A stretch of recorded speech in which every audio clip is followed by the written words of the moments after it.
tumatawid kami ngayon sa Talahiban. Makati ang mga talahib. So make sure na meron kayong arm sleeves.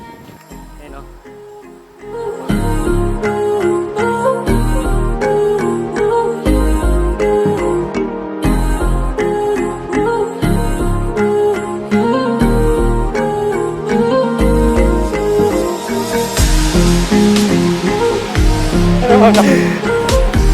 Mabaybay kami ngayon sa gilid ng bundok.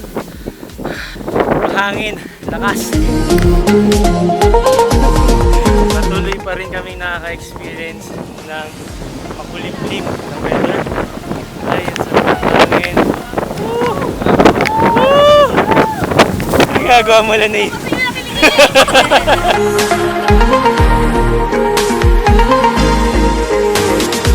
Sunod-sunod na assault na yung trail namin.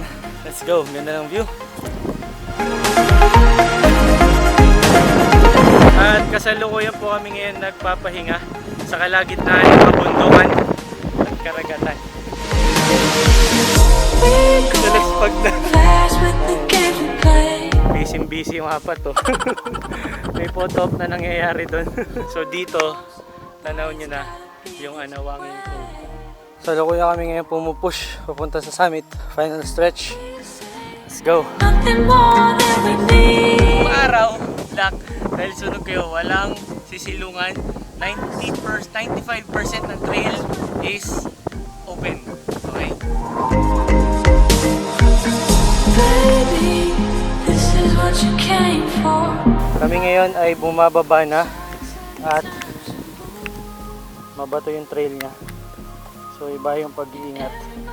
Ano? Kaya pa?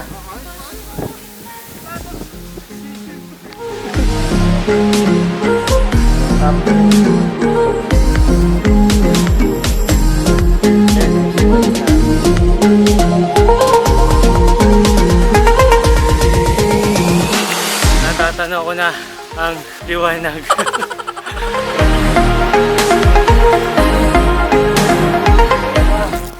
Oh my gosh! Woo!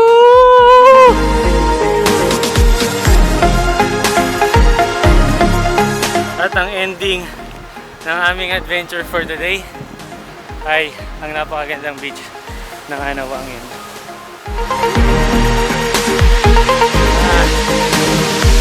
A few inches later. Di ko ano yung niluluto mo? Adobo. Ha? Kala ko sinigang. Ay, adobo. Ah, okay. Ayun. It's Chef Dico. Ito, nilalaga ko. Pang matindihan yung luto mo ngayon, Dico.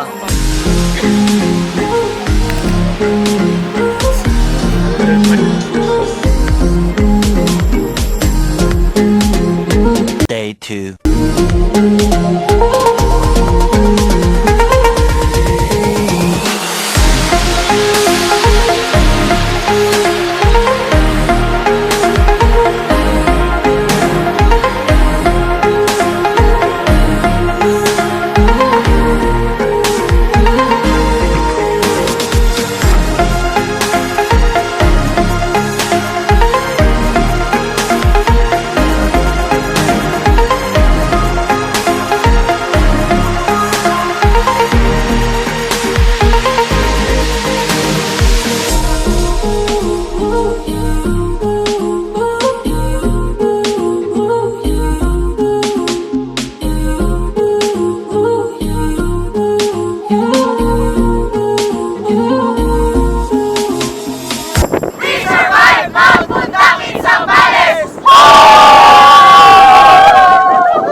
But if you close your eyes